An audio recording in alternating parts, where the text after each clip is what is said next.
Encontro Casual.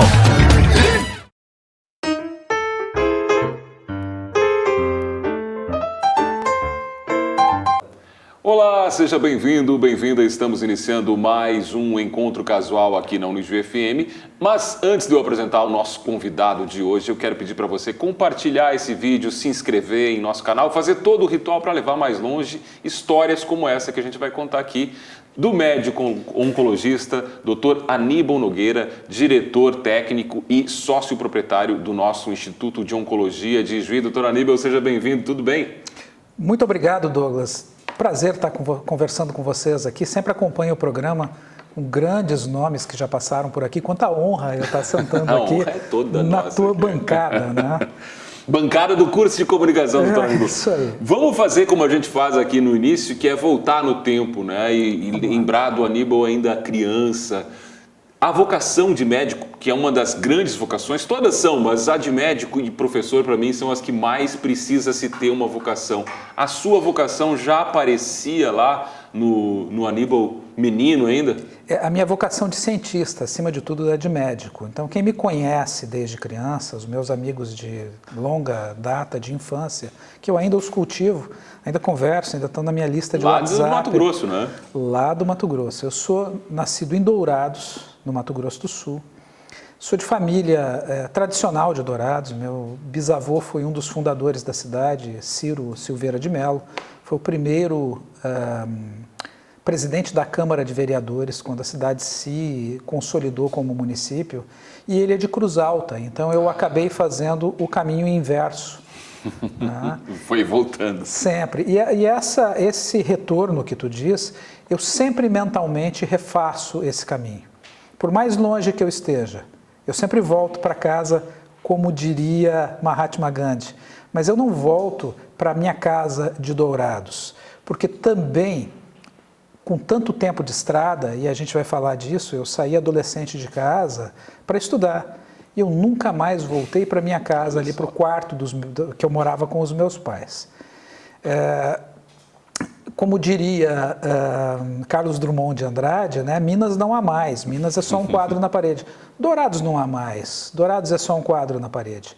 O que existe é essa trajetória de volta para quem eu era e para quem eu me tornei, nesse trajeto, né, nessa jornada toda que nos traz até aqui. E eu sempre faço esse retrocesso, eu sempre olho o menino por detrás do homem, como diria Machado de Assis. E eu ainda sou o reflexo do menino. Esses dias atrás, na véspera do meu aniversário, morreu meu grande mestre, que foi o meu professor da infância, o tio Gutierrez, Jesus Estremieira Gutierrez. Morreu aos 96 anos, tranquilamente. Uma vida longa. Uma vida longa. E foi uma pessoa que eu trago em mim muito do que eu sou. Onde ele e a esposa criaram uma escola chamada SEI, que é Serviço de Educação Integral, onde existiam 250 alunos, com salas com 9 alunos, e todos estes que eram da minha turma e de outras que passaram, se tornaram destaques na sociedade no que fizeram. Então, o homem é fruto do menino. Eu sou fruto da educação. Eu sou fruto de uma educação bem feita. E voltando ao cientista. Então, eu fazia experiências, eu tinha um laboratório de química, aqueles kits de laboratório de química, sempre gostei muito de ler. A minha mãe é pedagoga, alfabetizadora. Eu comecei a ler muito cedo. E naquela infância, no interior do Mato Grosso, a literatura era a forma da gente... De entretenimento. De entretenimento, da gente viajar. Então, eu li muito Monteiro Lobato. Eu gostava muito de ciência, eu lia muito enciclopédia, eu gostava de estar informado, isso com 7, 8 anos de idade. Precoce. Bem precoce, eu gostava muito de informação e eu queria ser cientista. A medicina foi o caminho para a ciência, porque talvez no nosso país, que carece de cientistas... Maltrata, inclusive, eles um pouco. Os maltrata e o caminho talvez mais palpável para a ciência aplicada é a medicina.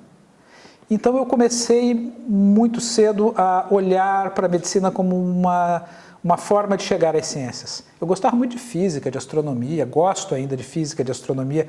Quem me conhece sabe que eu tenho telescópio em casa, que eu sei a posição de planetas, que eu tenho hobbies estranhos, esdrúxulos, uma coisa que eu gosto de fazer.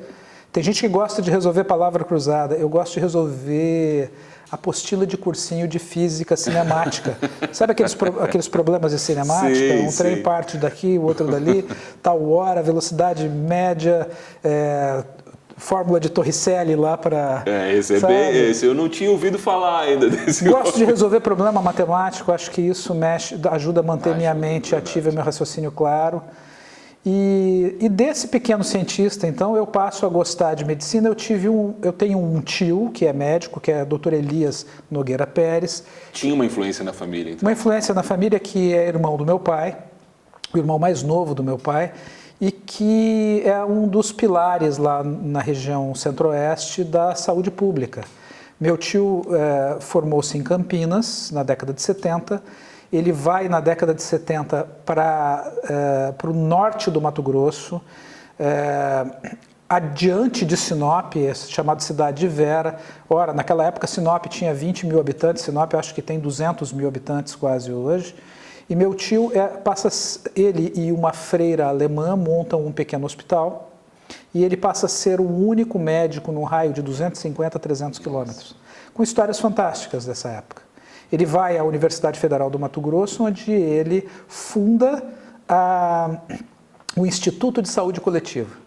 Lá ele foi homenageado especial de mais de 10 turmas de medicina, criou o internato rural. E meu tio tem uma característica, ele nunca cobrou uma consulta. Não cobrou? Nunca cobrou uma consulta. Ele dedicou a medicina à medicina pública. Claro, ele é muito bem remunerado como professor da universidade. E sempre foi remunerado aonde passou, mas ele nunca praticou a medicina privada. E ele sempre manteve na sua casa um ambulatório, um consultório onde ele atendia as pessoas completamente gratuitas. E nesse universo o senhor está presente? Nesse universo eu estou presente, nesse universo eu fui inserido com muita literatura, com muito contexto. Quando eu vou morar em Cuiabá, onde eu fiz minha faculdade de medicina, eu sou hóspede da casa dele, onde ele foi pró-reitor, ele foi envolvido em todos os processos acadêmicos, né? E entra nesse caminho de como que eu chego até aqui, né? Eu chego até aqui por uma sólida formação profissional e pessoal em saúde pública. Antes do Aníbal oncologista, tem um Aníbal sanitarista por detrás disso. A minha formação pessoal e a minha visão como ser humano, a minha visão de médico sobre o ser humano, é a visão da saúde coletiva. Então, nessa trajetória, a gente volta lá no tempo, né? Dourados era uma cidade que hoje é uma cidade universitária. Dourados tem 5, 6 universidades. Tem uma universidade federal, é a Universidade Federal da Grande Dourados, né? Tem a Federal do Mato Grosso do Sul, a Federal de Dourados. Mas na minha época não havia curso de medicina e boas formações estavam fora. E minha família sempre fez bons investimentos em educação. Então, minha família me educou muito bem, me investiu capital na minha formação, na formação dos meus irmãos. Eu fui para São Paulo para estudar, né?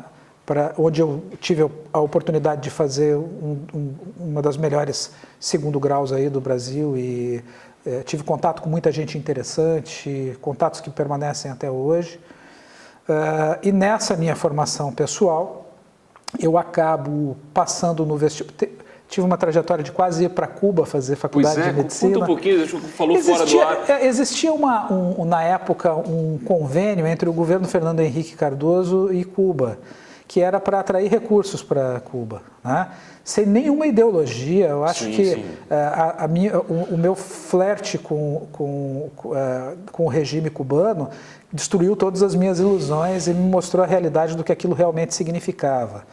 E nesse contexto, alunos brasileiros poderiam se inscrever para Cuba cursar. Uma referência, né? Se alguém não sabe, uma referência em saúde, né? Na época se falava muito, existia muita propaganda, o que frustra é a realidade, né?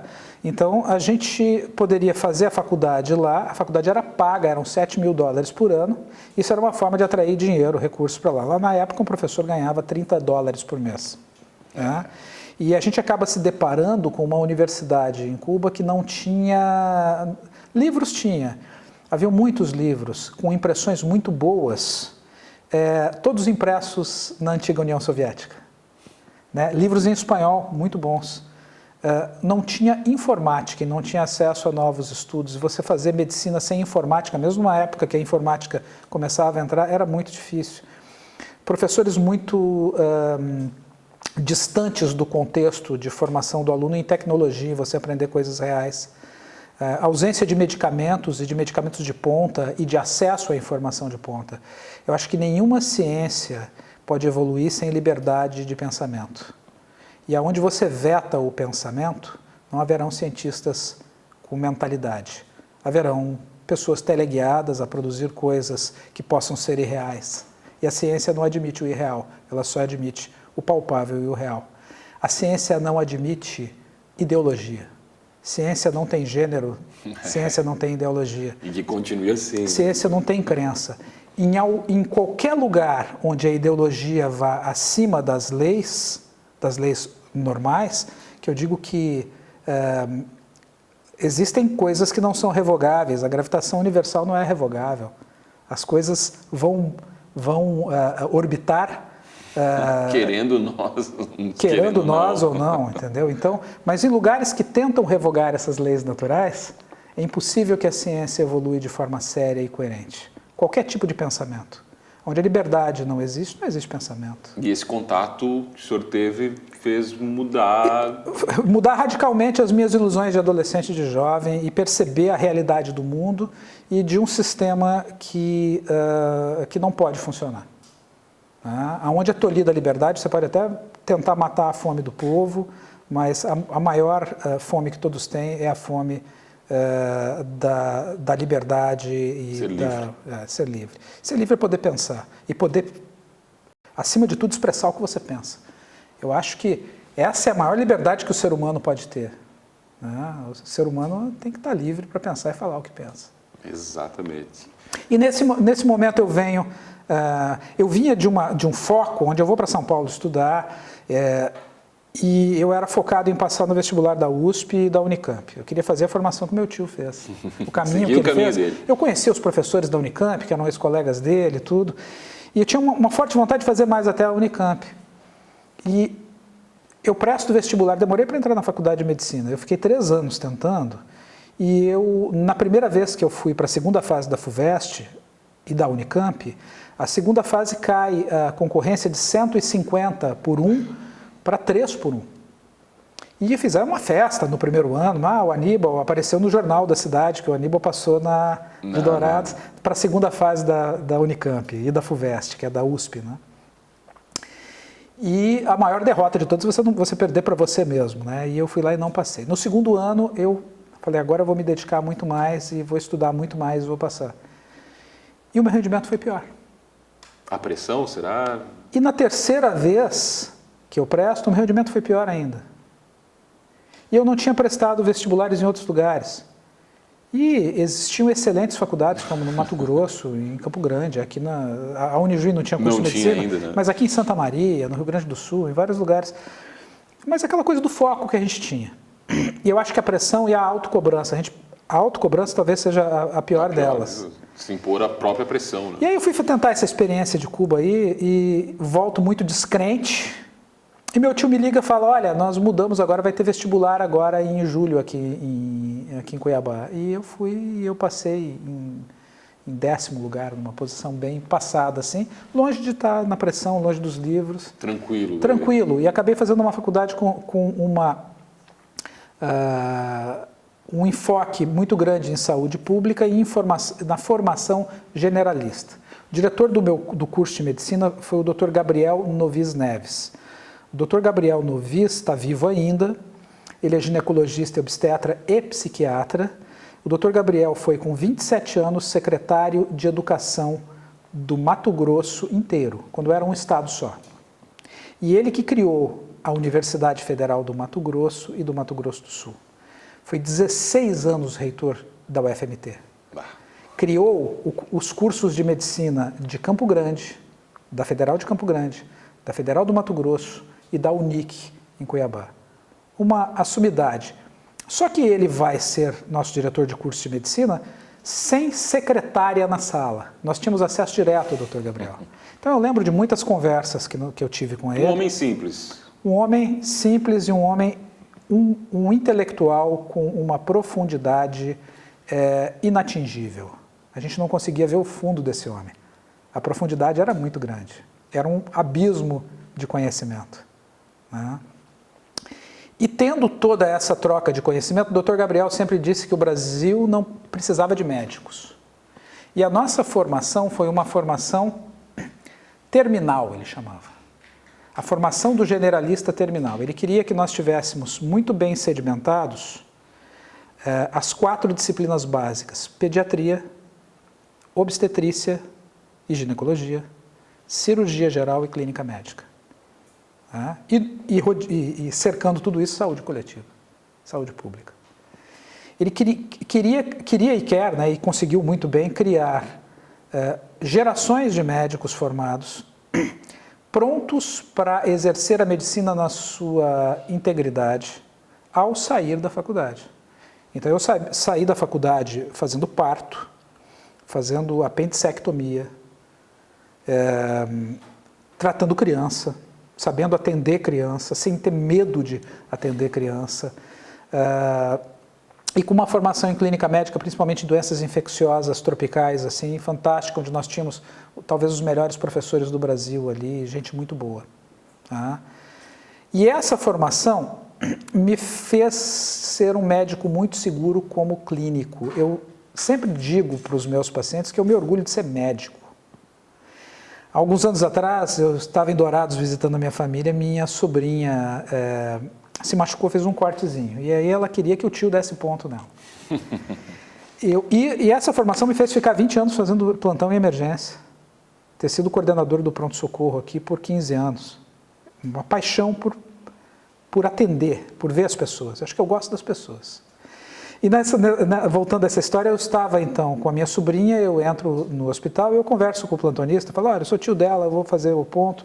Então, abriu a ficha ali para ser feita, ele me permitiu que, porque eu não era do corpo clínico do hospital, obviamente, sobre os auspícios dele, que eu fizesse o procedimento na minha sobrinha. E eu estava escovado com o avental de luvas calçadas, preparando o material para a sutura dela. E entrou uma senhora em trabalho de parto, já parindo, na cadeira de rodas. E ele me fala, sabe fazer parto? Eu não faço parto há 30 anos. E eu cheguei nela, acomodei ela na cadeira, e a criança estava coroando. E eu tirei a criança. Peguei a criança nas mãos, peguei um avental que estava do lado estéril, enrolei a criança, limpei, cortei o cordão umbilical, e pedi para o enfermeiro subir correndo com ela para a pediatria, para os primeiros cuidados. Decantei a placenta, tirei a placenta dela, não foi feita episiotomia, era uma senhora que estava no seu 3º parto, então esse parto evoluiu muito bem, mas muito rapidamente, nasceu praticamente na cadeira. E ela, o nome da minha sobrinha é Carolina, e ela colocou o nome da menina de Carolina. Ela colocou o nome de Carolina, olha que legal. Então, assim, olha, eu passando fiz um parto, né? Acho que passei por todas as experiências possíveis em medicina com 20 anos de emergência. 20 anos é muito tempo, né? É bastante tempo. Aliás, 20 anos, se eu não me engano, é o tempo que o senhor vem para Ijuí. Para Ijuí. E aí nós vamos contar essa história no segundo bloco. Tá porque certo. chegou a parte mais difícil do programa, doutor Aníbal, que é a escolha das músicas do Encontro Casual. Tá. Uma de cada vez? 2 de cada vez. 2 de cada vez? O que a gente vai ouvir? As 2 primeiras? Tá, eu vou... Uma que eu tenho que pedir é esse retorno mental que você falou do homem para o menino. Eu sempre faço pensando nessa música. Strawberry Fields Forever. Um clássico dos Beatles. Eu sempre volto para o meu campo de morangos. Eu sempre volto para casa. Mesmo que minha casa não esteja mais lá. Que as pessoas que eu conheci, que os lugares que eu conheci estejam modificados com o tempo.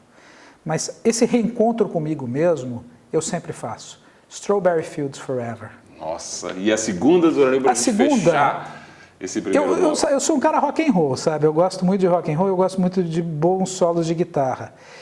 E eu gosto muito do rock clássico.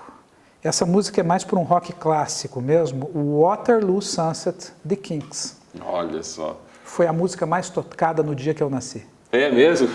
25 de agosto de 75. Doutor Aníbal Nogueira, nosso convidado, esse roqueiro aqui que está conosco. A gente, claro, vai seguir conversando. Aqui tem um lanchinho da Sabor da Praça e também no Laboratório de Comunicação. Móveis Casa Elisa aqui, gentilmente fazendo o cenário do Encontro Casual. Voltamos já já com mais conversa aqui no Encontro Casual.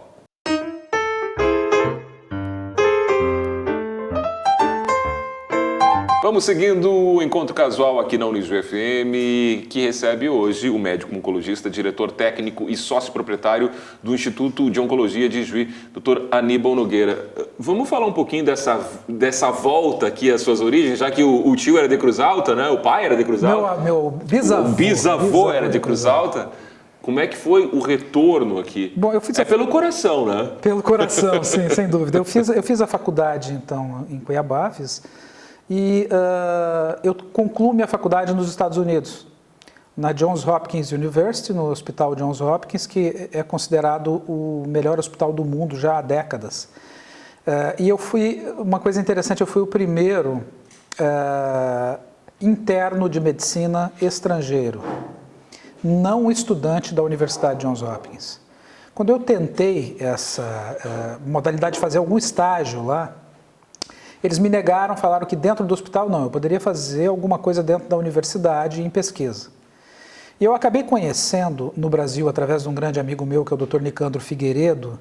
O Dr. Nicandro Figueiredo, hoje, ele é o chefe da cirurgia de coluna e neurocirurgia do King's Hospital em Dubai. E o Nicandro era um amigo meu e que ele me apresentou ao falecido este ano Dr. Donlin Long, que era o então quarto sucessor do Harvey Cushing na cadeira de Neurosciences da Johns Hopkins. Um grande neurocirurgião. Tem um filme, The Gift Hands, que conta a história do Ben Carson, que é um dos grandes neurocirurgiões da Johns Hopkins que eu conheci. Eu tive a oportunidade de estar com ele, ter tido aula com ele várias vezes. Quanto tempo lá, doutor Aníbal, nos Estados Unidos? Uma cadeira inteira do internato, que são 3 meses e meio. 3 meses e meio. Uma cadeira toda. E a história do Ben Carson, né? Ele tem lá o Don Long, que eram os dois. Eles fizeram aquela primeira separação de siameses, a neurocirurgia de horas, na década de 70.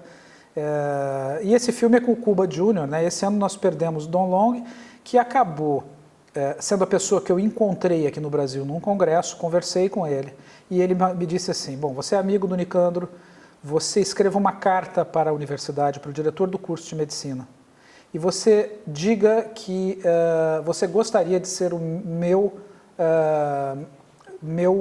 convidado lá, sendo meu interno dentro do Johns Hopkins Hospital. Eu escrevi isso e ele mandou uma carta dizendo que ele me receberia. E foi a primeira vez que o colegiado aprovou que um aluno não da Johns Hopkins University pudesse frequentar o hospital.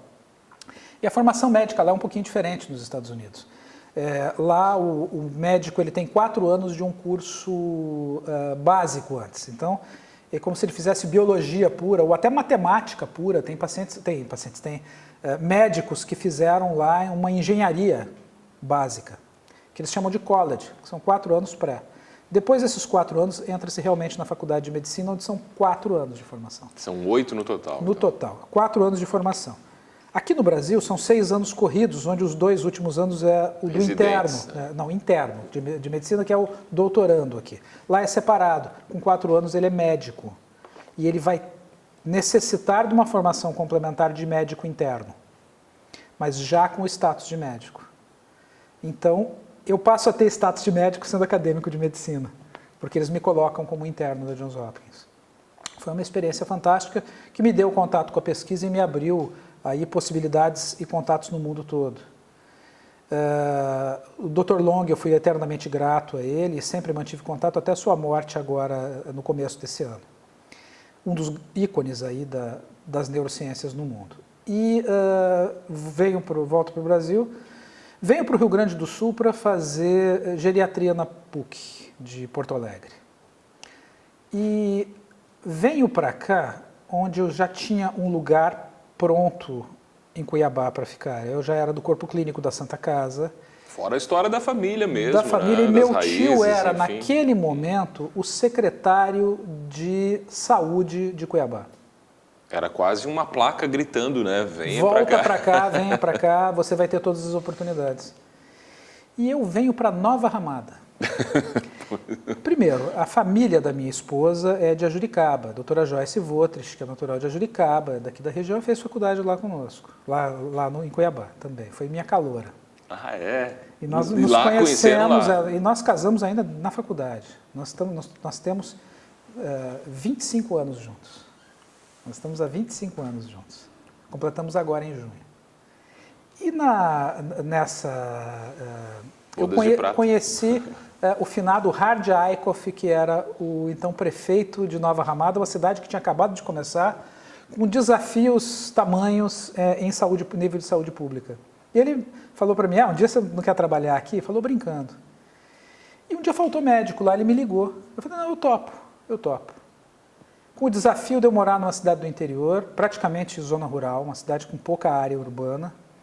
E eu fiquei 2 anos em Nova Ramada, e eu ajudei a organizar a saúde e eu estive em todos os domicílios. Eu conheci a cidade toda. E eu tive um prazer muito grande de trabalhar lá. Lembrando um pouco dos passos do seu avô, né? Do seu meu tio, desculpa, do seu tio. Eu queria justamente fazer esse caminho, ou então vivenciar um pouco desse caminho. E eu acho que eu vivenciei, isso me deu uma bagagem muito boa de relacionamento humano e de conhecimento da cultura regional onde eu estava me introduzindo. Porque você, antes de tratar o homem, você tem que conhecer o homem. Você tem que conhecer o ser humano que está portando a doença. Porque nós não tratamos doenças, nós tratamos pessoas. E eu acho que essa minha inserção no profundo interior, numa das poucas cidades que não tem ligação, talvez a única cidade do estado sem ligação asfáltica até hoje, me fez conhecer os seres humanos que estão no interior, a cultura do imigrante, e fazer grandes amigos. Eu tenho E não está faltando, doutor, desculpe lhe interromper, mas já lhe interrompendo, não está faltando um pouquinho disso, exatamente, eu não quero perder isso, por isso lhe interrompo, de conhecer dos médicos, estou falando da medicina, conhecer o homem antes de conhecer o paciente? Acho que falta no ser humano de hoje. No ser humano já é verdade, não só no médico. A rede social, né, o ser humano de rede social, ela nos aproxima e nos distancia. É o nosso paradoxo tecnológico. A tecnologia nos aproxima, eu consigo falar vendo a imagem com alguém do outro lado do mundo em tempo real, mata saudades, mas ela nos distancia de quem está próximo. Né? E essa conexão entre pessoas, ela é essencial para que a medicina aconteça. A medicina é uma ciência observacional, é a mesma ciência em termos filosóficos, porque medicina é uma filosofia. O pai da medicina é um filósofo. É verdade. Não é? Hipócrates era um filósofo, não era um cientista, não era um biólogo. Não é? Então a medicina como essência, ela é uma ciência observacional, onde você tem que reparar sinais e sintomas e pistas e juntar pedaços e analisar contextos e provas e exames para chegar às suas conclusões, mas em cima do contexto psicossocial daquela pessoa que você está interagindo. E se não for despertada uma simbiose entre confiança mútua de paciente e médico e empatia, jamais se faz medicina. Aí, põe um computador para fazer, não é? Põe uma IA para fazer, mas uma IA nunca vai entender o sofrimento alheio. Nesse contexto, eu chego em Ijuí. Né? Eu sempre disse que a medicina é a ciência para tentar aliviar o sofrimento humano. A gente não cura muita coisa. Né? Mas a gente entender a pessoa e tentar normalizá-la é a nossa ciência. O Dr. Gabriel Neves sempre me dizia que o bom médico é aquele que resolve os problemas da sua comunidade, da sua sociedade. De compêndios o mundo está cheio. Nós precisamos de pessoas, em todas as profissões. Isso me trouxe até Ijuí, onde eu comecei a ter contato, encaminhando alguns pacientes com o Dr. Fábio Frank. Seu sócio hoje. Meu sócio e amigo. Amigo de uma vida. Então, eu fico pensando como é que eu e o Fábio nos cruzamos. Eu conheço esse grande ser humano, o Fábio é uma pessoa iluminada, o Fábio é uma pessoa magnética, o Fábio é uma pessoa de extrema inteligência. Aliás, está na hora dele voltar aqui, já fica o convite publicamente Vamos conversar aqui. com ele, né? O Fábio é uma pessoa extremamente inteligente, o Fábio é uma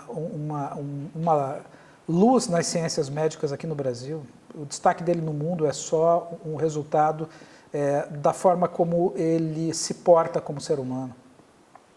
E eu acabo conhecendo o Fábio e ele me chama, Aníbal, olha, vem trabalhar comigo. Vem trabalhar aqui, eu preciso de alguém para me ajudar. Eu só tinha ele de oncologista.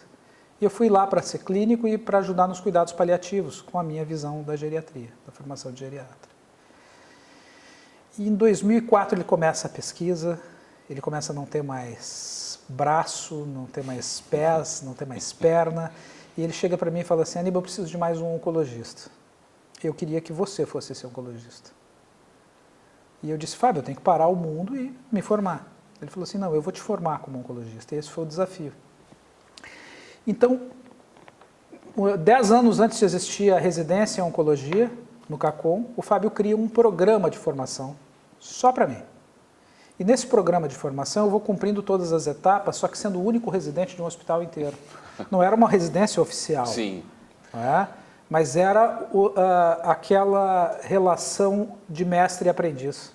Direta. Direta. E sozinho, né? E hoje exclusiva. Eu tenho a certeza de falar que eu tive uma das melhores formações do mundo em oncologia. Porque eu fui pupilo direto de um dos maiores oncologistas do mundo, que é o Fábio. E hoje nós temos oncologistas que hoje estamos recebendo uma oncologista de Campo Grande que está fazendo um estágio lá no Instituto de Oncologia, na Oncosite, aprendendo sobre pesquisa clínica. Nós temos lá a formação em R3, ou em R4, né, que é pós-residência de pesquisa clínica em oncologia, onde nós temos lá o Vitor, que é um oncologista que concluiu a sua residência no Hospital do Amor de Barretos e escolheu fazer a sua formação em pesquisa clínica passando um ano na nossa formação. Então, é uma referência mundial. O Vitor está terminando o doutorado dele, é um cara de uma formação fantástica. É um prazer a gente poder ter alguém lá que escolheu estar lá. Então, hoje, nós somos uma referência no Brasil e no mundo em formação e em pesquisa clínica, e eu fui o que começou tudo isso. E eu passo esses anos junto com o Fábio, aprendendo, sentado do lado dele. Imagina, eu ajudava a ver toda a enfermaria do CACOM sozinho. Eu transitei pela cirurgia oncológica, com o Dr. Márcio Cardoso me orientando. Eu transitei, antes de existir residência, antes de pensar em residência no HCI, eu transitei dentro da radioterapia, eu tive uma formação altamente completa. Só que como não é uma formação oficial, apesar de ser muito boa, eu fiz as etapas para que eu fizesse a prova e a titulação, e sou titulado pela Sociedade Brasileira, sou médico titular da Sociedade Brasileira de Oncologia Clínica, e com muita honra, tendo sido formado pelo Fábio, de uma forma muito completa e essencial. E fiquei, então, no CACOM, trabalhando com ele. Fomos para a Oncosite, fazendo pesquisa, se tornando referência no Brasil em pesquisa clínica. E em 2016, nós éramos uma referência SUS. Então, nós temos aqui uma referência SUS muito grande no Hospital de Clínicas, que eu insisto em chamar de caridade. É difícil até a gente se acostumar. Fazer essa mudança. Mas, enfim, é uma referência em SUS. E existia uma dificuldade local do encaminhamento do paciente privado e de convênio, onde alguns clínicos especialistas das outras cidades aqui no nosso interior encaminhavam ao SUS do CACOM porque não sabiam encaminhar para o... E nós tínhamos lá, eu tinha o consultório num lugar, o Fábio o consultório em outro lugar, o Dr. Márcio em outro lugar, e eu pensei, por que a gente não coloca tudo no mesmo lugar e cria um instituto privado? Em 2016, nós criamos o Instituto de Oncologia de Juí como empresa e como plataforma virtual, onde, através dessa plataforma, os encaminhadores poderiam nos encontrar. E, num único contato, eram agendadas nos consultórios de forma diferente. Em 2020, nós adquirimos o prédio onde é o Instituto de Oncologia de Juí e fizemos todo o planejamento para a gente estar montando essa clínica. E em 2021, nós iniciamos as nossas atividades com um centro, com um sonho, onde nós investimos a nossa vida, nós colocamos lá tudo que ganhamos. Eu sempre digo que um segredo para você crescer profissionalmente é você investir na sua própria profissão. E a gente vê uma dificuldade, às vezes, dos colegas médicos reinvestirem na sua profissão. Às vezes, compra casa na praia, faz outras coisas, mas reinvestir tanto na estrutura da sua prestação de serviço, como investir na sua formação pessoal e da equipe que o acompanha, às vezes são poucos. Eles têm dificuldade de entender isso. E nós investimos muito mais do que 50% do que nós ganhamos na nossa própria capacitação e na nossa estruturação. E o Instituto de Oncologia de Juí foi um sonho realizado. E mais do que um sonho e do recurso, né, doutora Aníbal, eu imagino que tem um investimento da história de vocês ali dentro. Claro, né? Tudo tem a nossa história. Tudo ali é fruto dessa história. Dessa história, até as plantas do jardim. Então, a Joyce fez a jardinagem ali, ela planta as coisinhas, a gente vai lá cuidar do jardim, né? Vou lá passear de final de semana. É um filho mesmo. É um filho mesmo, troco telha, conserto lâmpada, faço de tudo. Mas nós trouxemos como um sonho de trazer para Ijuí o que há de melhor no mundo, e nós investimos no que há de melhor em tecnologia e na maior tecnologia de tudo, que são as pessoas. Nós temos uma equipe extremamente capacitada, em todas as pontas, desde a nossa recepção, né, até a nossa sanitização, até a jardinagem, desde o médico oncologista, dos farmacêuticos, dos enfermeiros, dos biomédicos, dos técnicos em enfermagem, dos administradores, né, do departamento pessoal. Então a gente tenta trabalhar com a melhor formação possível para ter seres humanos lá dentro. Além de um espaço físico confortável, amplo, moderno, altamente capacitado em tecnologia, onde nós investimos nas melhores tecnologias de droga possível, onde nós trouxemos um laboratório de genômica para o interior, onde nós estamos fazendo exames de detecção precoce de câncer e de prevenção, não só para câncer, mas para várias doenças, trazendo essa tecnologia para perto do médico e para perto do cidadão aqui de Ijuí. Grandes parcerias, né, com grandes instituições fora daqui, Hospital Moinhos de Vento, né, Hospital Albert Einstein, que nós temos várias parcerias em estudos, onde o Fábio faz parte da coordenação da pesquisa clínica do Hospital Moinhos de Vento, e onde nós exibimos na nossa fachada a marca Moinhos de Vento, o que nos torna a única unidade Moinhos de Vento que não é deles e que é fora do Moinhos. Isso nos dá um selo de qualidade muito grande. Tá? Pois é, eu quero falar com mais detalhes, especialmente dessa pesquisa que o senhor fez referência numa entrevista na rádio no Ijuí FM, e que eu acho que é fundamental a gente falar. Mas agora é hora de mais música, doutora Aníbal, mais 2 músicas para a gente ouvir. Bom, então você me falou aqui para eu falar da minha esposa, né? E eu vou dedicar essa música, essa próxima música a ela. Então nós estamos juntos a doutora Joyce Votrich, o amor da minha vida, a pessoa que me completa. Eu acho que as pessoas precisam se completar, né? E faz parte de um grande ser humano ele está bem acompanhado na vida. E nós temos 25 anos de uma convivência fantástica. Eu falo que eu tenho um relacionamento próximo do perfeito. Porque o perfeito talvez seja difícil de chegar e eu quero muito melhorar sempre. Não é? A gente tem que atingir a perfeição querendo melhorar. Se eu cheguei no perfeito, eu não tenho mais o que melhorar. A gente quer melhorar todos os dias.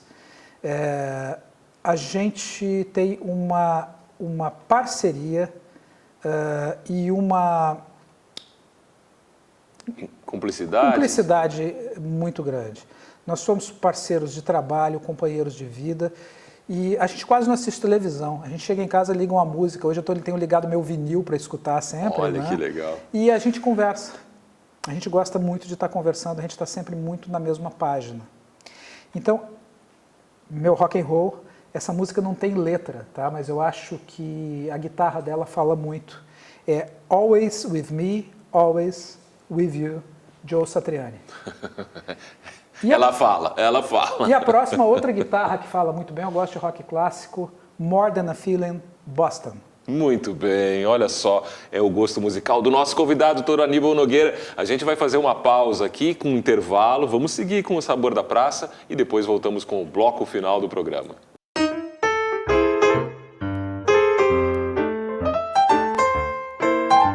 Voltamos com o Encontro Casual aqui na UnijuFM, recebendo o médico oncologista Dr. Aníbal Nogueira. Dr. Aníbal, vamos falar um pouquinho sobre o nosso IOI, né, o Instituto de Oncologia de Juí, que é uma referência, virou em 4 anos já, né? 4? Nós estamos caminhando estamos concluindo o 3º ano, caminhando para o 4º ano de atividade. Imaginava, por tudo, claro, além do investimento emocional de recursos, que ele fosse virar tão rapidamente essa referência que hoje é? Queria muito, mas não imaginava ser tão rápido. Foi rápido, né? Rápido. A gente já era uma referência como Oncosite, né? O Dr. Fábio, a Oncosite tem 20 anos fazendo pesquisa. Então, nós já éramos uma referência, nós fizemos um caminho inverso. Normalmente, os centros de tratamento oncológico, de assistência, evoluem com pesquisa clínica. Nós evoluímos de um centro de pesquisa clínica para um centro de assistência e tratamento. Então, nós trouxemos nessa bagagem toda a qualidade e qualificação que a pesquisa clínica nos exige. Então, nós temos num centro critérios muito rigorosos, porque a pesquisa clínica é muito criteriosa. A pesquisa clínica não admite falhas e não admite erros corriqueiros. Claro que tudo pode acontecer, mas ela é muito exigente, principalmente com a segurança do paciente. E acho que isso trouxe a qualidade que nós conseguimos dar hoje na nossa assistência, porque nós já tínhamos 20 anos de boas práticas clínicas, e boas práticas clínicas com um selo de qualidade do CEP da Unijuí, né? Que é o CEP de referência para a Oncosite, né? Que faz as aprovações éticas todas e que tem estudos do CEP da Unijuí hoje no mundo todo, graças a essa parceria com a Oncosite, e é reconhecido hoje como um dos CEPs mais profissionais de todo o Brasil. Vamos falar... CEP é um comitê de ética em pesquisa, né, que faz as aprovações éticas. Pois é, vamos falar de pesquisa, porque o quanto o Instituto tem, né, um braço todo de pesquisa e o quanto isso é fundamental hoje, na sua visão, para o avanço da medicina preventiva, né? Porque é isso, a gente se conhecer um pouco de si mesmo, para saber o que deve tratar, a que olhar deve ficar atento. Eu queria que o senhor falasse um pouquinho desse trabalho, que é uma das coisas tão fortes que existe hoje no Instituto. A pesquisa nos fortalece muito como medicina curativa também, onde nós vamos atrás de drogas inovadoras, com melhores efeitos e com maiores chances.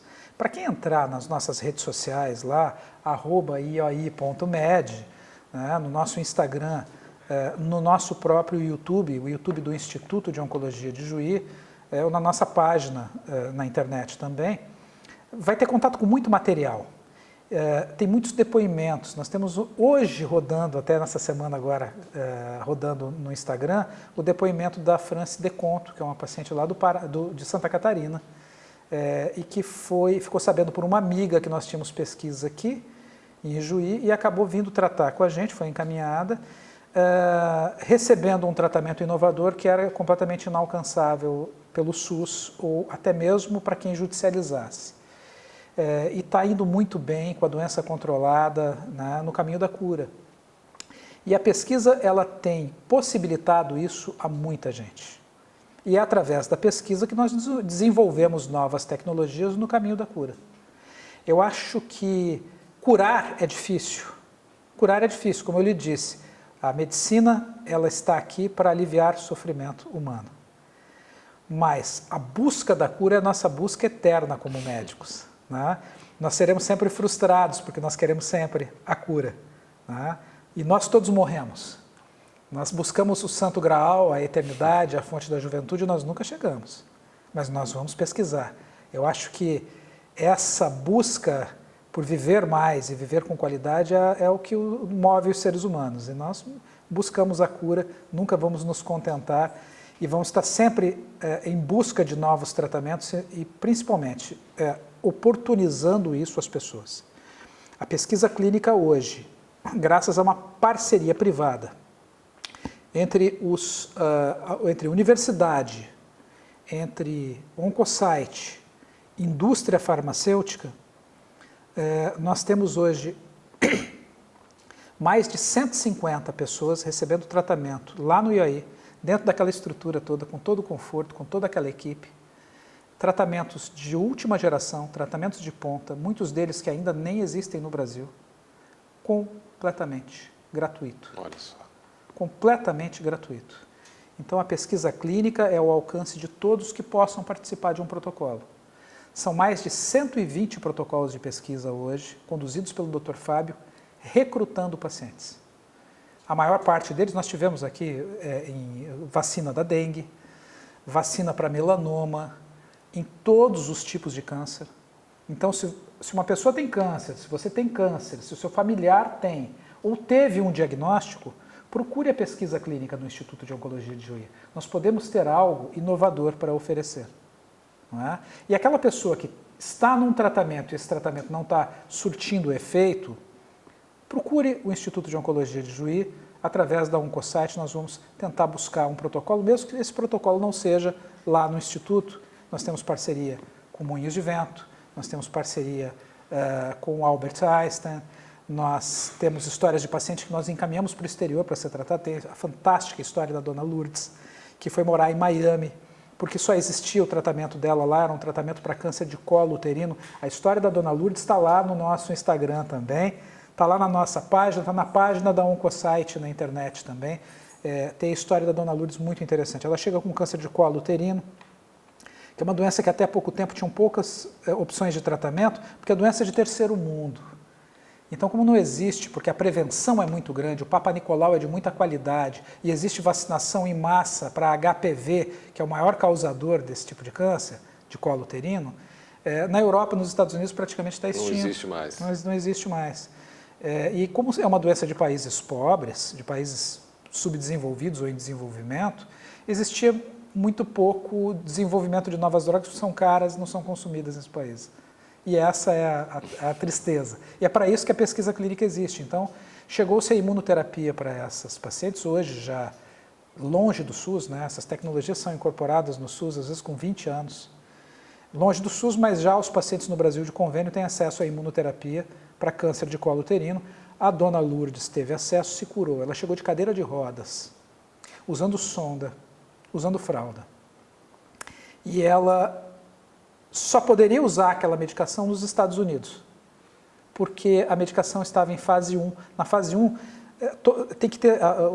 Ficou sabendo muito agora na pandemia sobre fase de estudo, fase 1, 2, 3, fase 4. A fase 1 é a primeira vez que está sendo usada com seres humanos, então tem que se medir tudo, fazer exames 2, 3 vezes por dia, depois de comer, antes de comer, calcular o que comeu, ver o que respirou. E então ela morava num apartamento dentro do hospital, junto com os outros voluntários. E ela foi para Miami, com todas as despesas pagas, morando para poder utilizar da droga que era a última esperança para ela, e levou uma enfermeira brasileira que falava português, porque ela não falava inglês, e ela precisava interagir de forma técnica e juramentada com a equipe. Né? Então, tinha que ser uma tradução que fosse fidedigna e que a pessoa assinasse embaixo que aquilo era real. Então, bancado pela indústria farmacêutica. Ela leva o filho dela com 15, 16 anos e ela mora 1 ano e meio em Miami. E quando a droga já entrou no Brasil, já foi aprovada no Brasil, ainda em fase de estudos, mas aprovada para estudo, nós tínhamos a droga, então ela pôde voltar para o Brasil e concluir o seu tratamento lá no Instituto de Oncologia de Juí.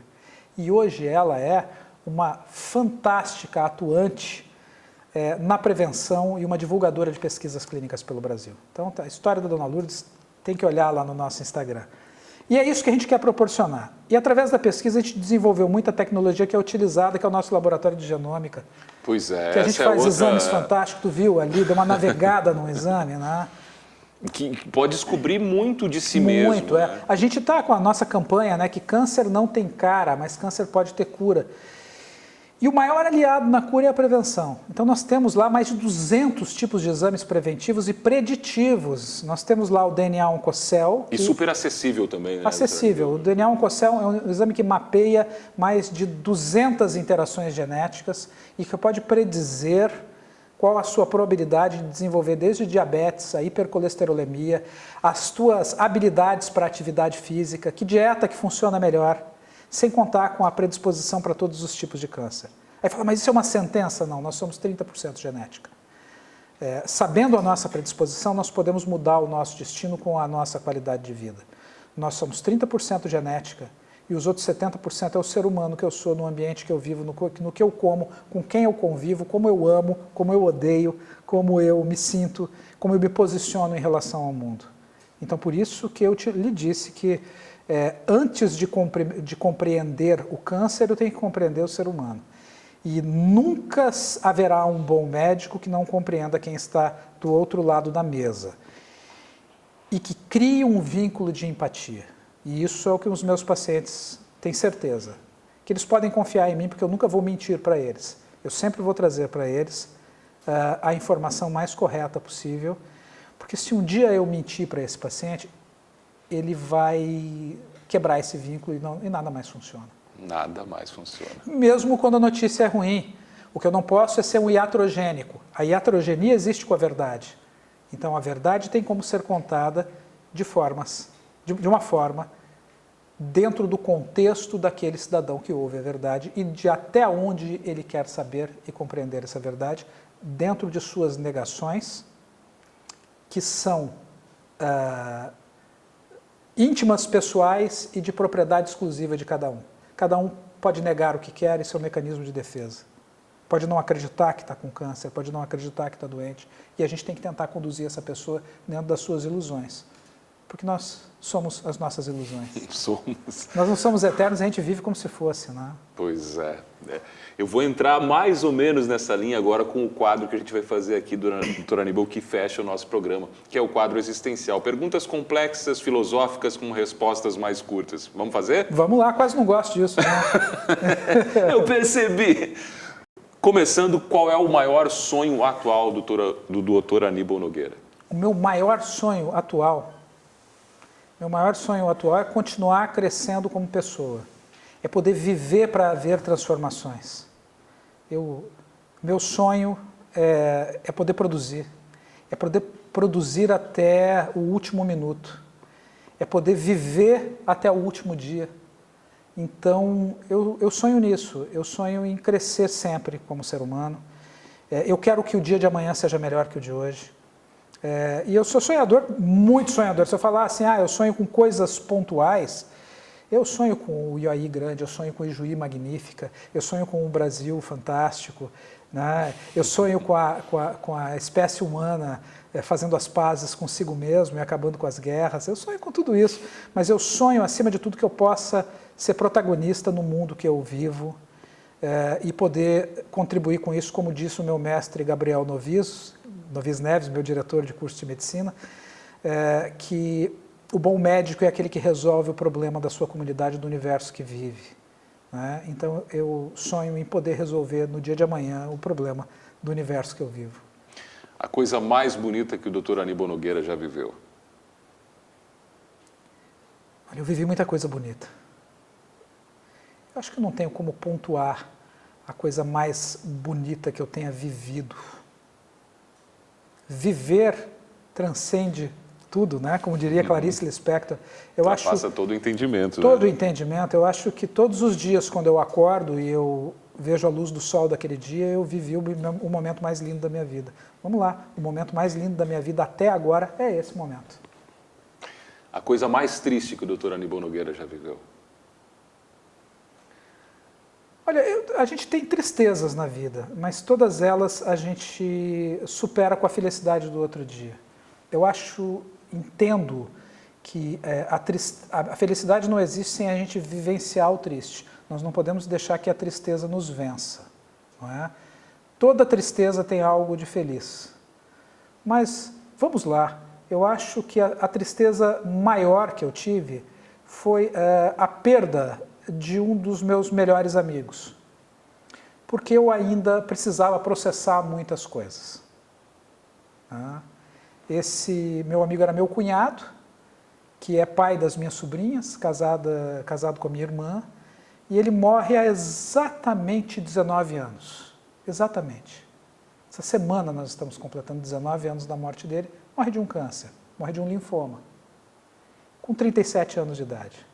Eu acho que isso, para mim, era algo difícil de entender naquela época.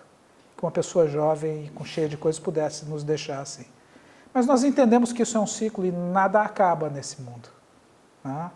Nossa poeira das estrelas volta para as estrelas e vem, e acho que nada acaba. E acho que essa tristeza me fez enxergar uma coisa que acontece há 20 anos atrás, há 19 anos atrás, a enxergar a felicidade dentro da nossa finitude, a entender melhor a nossa finitude. E transformou isso em alegria para mim e alegria para muita gente, com quem eu pude compartilhar os últimos momentos de vida. Porque a gente, como médico, a maior frustração que alguém pode ter é a gente perder para a doença, não é? Não me frustro. Eu acho que quando o paciente morre bem, e morre bem acompanhado, esse paciente foi bem sucedido no seu tratamento. E eu acho que eu fui muito bem sucedido como médico em todos os pacientes que morreram sendo acompanhados por mim. Porque eu fiz o melhor possível para dar o melhor conforto e que eles vivessem até o último dia. E eu nunca digo que eu perdi pacientes. Eu sempre ganhei pacientes, a minha vida toda. Mesmo os que morreram, eu não os perdi. E a próxima pergunta é justamente nessa direção. O que é a morte para o Dr. Aníbal Nogueira? A morte é uma etapa. Eu não acredito que nada morra realmente. Né? Acredito na alma imortal e que há outras coisas, há outros mundos, há um Deus lá em cima, ou lá embaixo, ou em algum lado, em algum lugar, e que a morte é uma certeza para todos nós, e o que importa é que durante o período que estejamos vivos, que a gente faça o show acontecer. Né? Eu sou extremamente bem relacionado com a morte. Eu estou pronto para morrer hoje. Eu estou pronto para morrer hoje. Porque eu vivo a minha vida com toda a intensidade de cada dia. E eu tento passar isso para os nossos pacientes. Há pacientes com doenças incuráveis que chegam para mim e falam assim, doutor, e aí, eu vou morrer, como é que é isso? Eu falei, e eu? Eu também vou. E às vezes, e você teve um aviso prévio. Você vai organizar a tua vida, você vai viver cada dia, você vai dizer eu te amo, eu te perdoo. E eu não sei o dia de amanhã, eu posso cruzar a rua e posso ser atropelado, eu posso ter um infarto fulminante. A morte não nos pertence. Eu acho que essa sensação de não pertencimento da morte e essa gratidão pela vida é o que me mantém muito feliz e com essa relação muito tranquila com ela. Tenho uma relação muito tranquila com a morte, para mim, para as pessoas que eu amo e para os meus pacientes. Eu digo que a minha vida é completa e é completa faz tempo. Né? Faz tempo. Eu acho que quando eu completo um dia, eu estou extremamente satisfeito e pronto para partir. E para finalizar... Mas gosto muito de estar vivo, gosto de estar aqui, então. Faço de tudo por isso e busco que as pessoas também vivam com amplitude, não só com comprimento. O que é a vida para o Dr. Aníbal Nogueira? A vida é fantástica, a vida é fantástica. A vida é poder interagir, a vida é poder respirar, é poder apreciar tudo de artificial que nós criamos e tudo de natural que a natureza nos trouxe. A vida é poder contemplar o céu estrelado, o dia nublado, não é? O dia de sol, é poder conviver com o mundo, é poder ter aspirações. Eu acho extremamente fantástico a nossa mente, eu acho extremamente fantástico como o ser humano consegue ter uma capacidade de raciocínio tão profunda e às vezes tão elementar, não é? Como a gente se relaciona com esse mundo, com esse universo.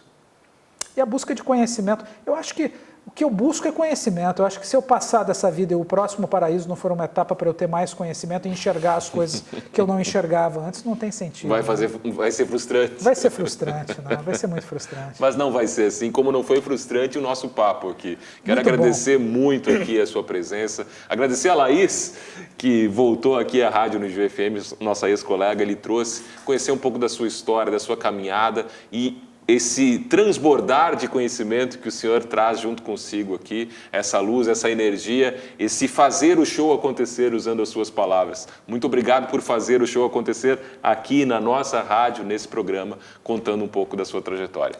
Que ótimo programa, uma conversa fantástica, um clima muito bom, equipe muito 10 aqui, Gosto musical da equipe aqui nos intervalos, a gente conversando também, muito bom. Os bastidores são bons, né? Os bastidores são bons aqui, muito bem. Parabéns para você. E além disso, quero que o senhor anuncie as duas últimas do programa. Com o que a gente fecha musicalmente esse programa? Vamos lá, eu vou fechar, eu gosto de rock, eu não posso deixar de colocar um rock nacional. Então eu vou colocar algo que, na época que foi lançada a música, nós pensávamos muito, e o autor disse, da cura da AIDS, né? Que a nossa geração tinha muito medo de morrer de AIDS, né?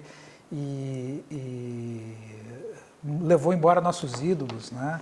Hoje uma doença controlável se curando até, né? Onde já se reverteu, e que é a cura de Lulu Santos, que é o que eu busco, não é? Como eu te disse, a minha busca de vida é a cura, não é? Então, como pesquisador e como médico. Então fica o recado da cura de Lulu Santos. E para encerrar, de quem eu sou extremamente fã, a última música que reuniu os Beatles, Now and Then. Now and Then. Assim a gente finaliza o Encontro Casual de hoje, esse Encontro Casual pra lá de especial com o Dr. Aníbal Nogueira. Até o próximo final de semana. Compartilhe, vá lá, se inscreva em nosso canal, leve mais longe o Encontro Casual da UnijuFM.